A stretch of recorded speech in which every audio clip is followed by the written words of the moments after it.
Ford 2025 จอบสาว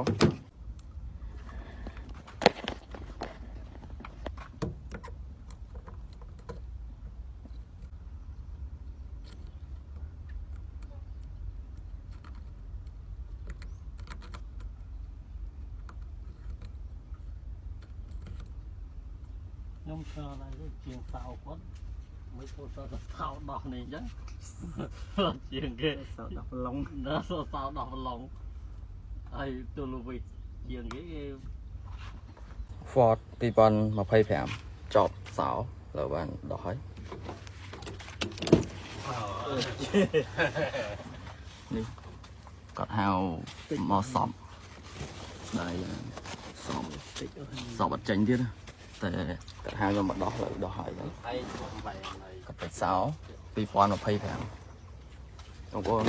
ចប់សោចប់អីបងប្អូនតាក់ទង